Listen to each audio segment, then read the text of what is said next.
Donnie and Dolly. The team is supported by ableauctions.ca.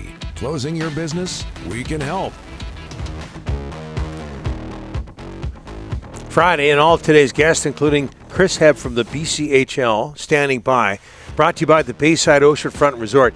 Escape to the Bayside Oceanfront Resort, the ideal mid-island destination for a relaxing weekend getaway. Enjoy comfortable accommodations, ocean views, and exceptional service. Book your stay today at BaysideResortParksville.com. BCHL. CEO Chris Hebb is going to join us now. The BCHL playoffs start next week, but we want to talk about this item. News earlier this month, the Penticton V's are leaving the BCHL, Rick, to join the Western Hockey League. Chilliwack to follow, and Chris joins us now. Chris, thanks for doing this, sir. How are you? Hey, good to see you, Donnie. Dolly? Yep. Hey, what's your reaction to this news, Penticton and Chilliwack being welcomed into the Western Hockey League? Well, first of all, Penticton, they made a decision that they wanted to follow another path, and we understand that the owner there has been a great owner. He's going to keep his BCHL team, which is good. We also have an owner in Spruce Grove that owns a WHL team, so this is nothing new. Yeah. And with Chilliwack, kind of thought it was a strange thing to announce that you've got the WHL coming when you don't have an owner. But I understand, I guess what they're saying is, we've got a building now and we're open for business. And I think it was a little bit of a slap in the face to Maury Keith, who, built that building and owns the Chilliwack Chiefs. To have an announcement like that while he's still there and in the building. And I know the mayor didn't attend the press conference for that very reason. So it seems to me it was a little bit of getting ahead of your skis. Yeah. So, Chris, explain to me. So, in Penticton, the ownership is going to keep the BCHL franchise, and does it stay there? What happens? No, it won't stay there. I don't think there's enough room for it there, and they're going to want to have the WHL team in the big arena and make it successful. But he's keeping his membership, and we'll figure out another place for him to put his team in the future. And did you see these? Did your group see these moves coming by the WHL? So the move by Penticton came as not a shock, because Penticton is an arena and an owner and a program that always wanted to move up, whether it was by taking everybody in the BCHL up too, or the decision that he made. Chilliwack definitely caught our owner by surprise that the announcement would be made that he's no longer the tenant, even though we don't have one. That was a surprising announcement by the city council for sure. Hey, Chris, let's talk about the future of the BC Hockey League. Obviously, the NCAA announcement, kids can now go to the NCAA without penalty from the Western Hockey League and Tier 1. Talk a little bit about the future. I mean, everyone's saying, oh my God, they lost Penticton, Chilliwack, you lost Wenatchee a couple of years ago. Talk about the future of the league. So the future of the league is sound, Rick. I think that there's a lot of uninformed opinions out there. I mean, everybody said when we left the CJHL, the BCHL was dead. When we left Hockey Canada, it was dead. What we've done actually is added 6 teams in the 7 years I've been here, including 5 from Alberta that are performing very well. And at the level that our hockey is at, this NCAA decision has some effect, but not nearly the effect it has on Major Junior, in my opinion. I think that we don't really trade in the top blue chip junior players as much as they do. And, they're now in a situation where, probably the top development system in professional sports, the NCAA, is now their competitor. So I would think that there's a lot of consideration going on at the WHL and elsewhere as to what does it mean now that we are competing with the NCAA for players? And the BCHL, we don't. We create players that go up to the NCAA. Hey, Chris, have you talked at the higher levels about ever rejoining Hockey Canada again? No. So that's not Rick, an option? No. There's nothing for us there, Rick. And if somebody can explain to me what the benefit would be, we'd look at it. There's really nothing in Hockey Canada for us, because what happened to Junior A, which is the level that they would put us in, is it's been decimated.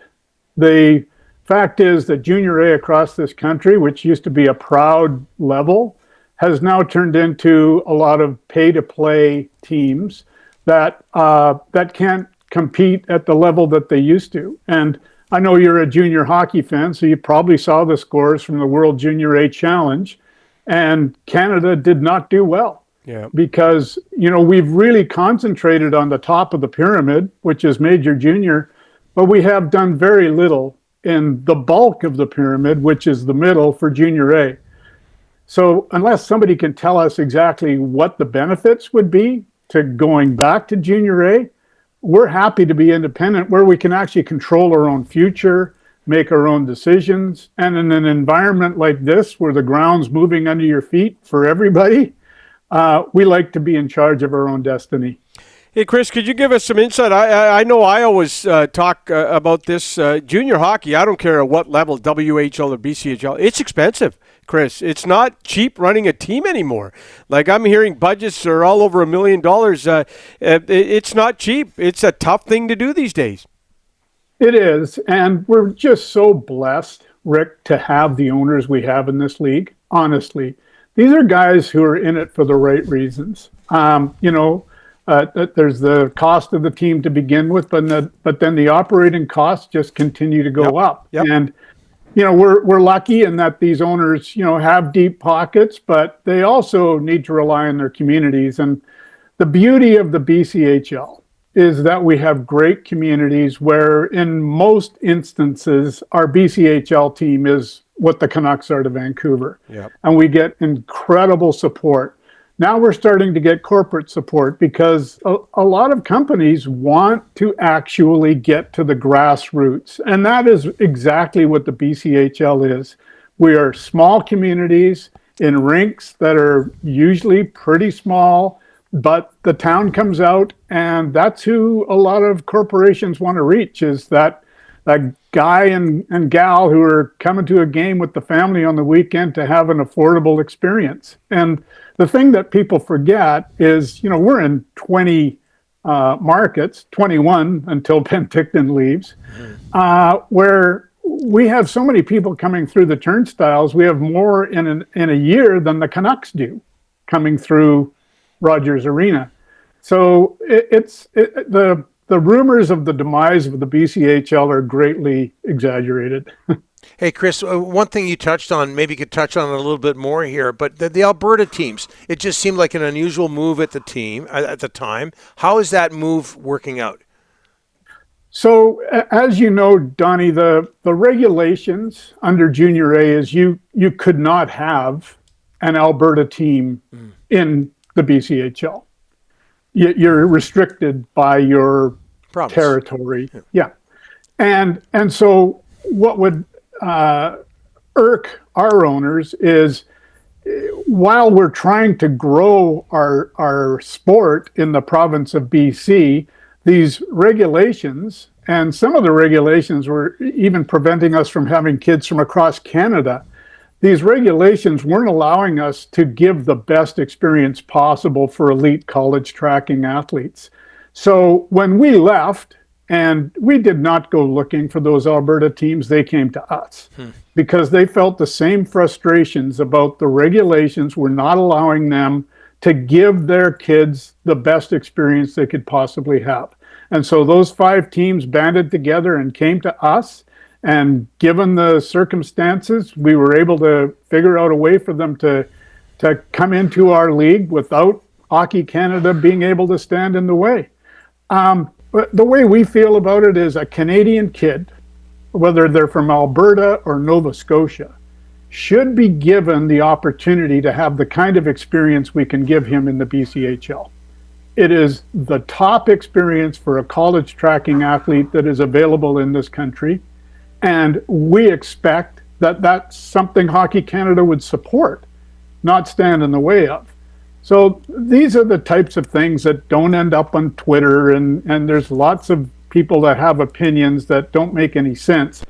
But if you guys walked a mile in my shoes over the last 7 years, and somebody said you should go back to Hockey Canada, they'd tell you to have your head read.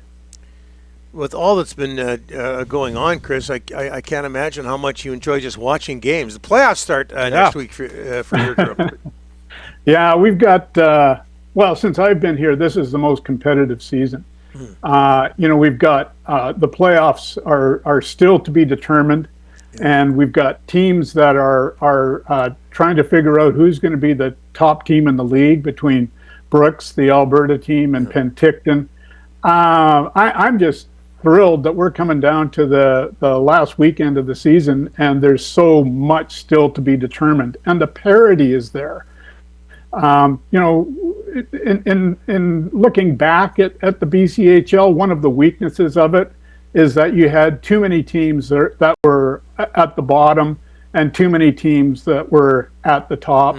I think what we've done by creating standards and forcing our teams to meet these standards with hockey operations, with their business and with their arenas, has created a league where everybody's got a shot now.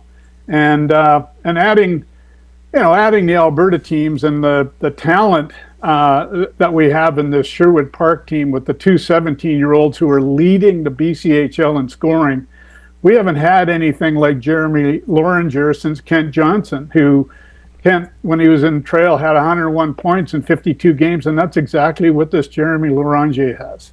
So it's a league that is not going backwards, let's just say that. This was a good interview. You should get into broadcasting. Yes. No. I left that to the experts like Dolly. He separated himself so early in the game, Don. I just quit. Yeah. I just quit. Yeah. You were so good on Sports Page, Chris. Honestly, smooth. Not a Donnie Taylor, but damn close. Oh, come on. I learned from Chris. Come on. I know. Yeah. You were good. You were good on TV. Well, the only thing is that Donnie and I have both lost a lot of hair, and some of it might have been from working with Paul Carson. I don't see the picture back there, but God bless him. Yeah. God bless him. Exactly. Rest in peace. Thanks, Chris. Appreciate it. Okay, guys. All the best.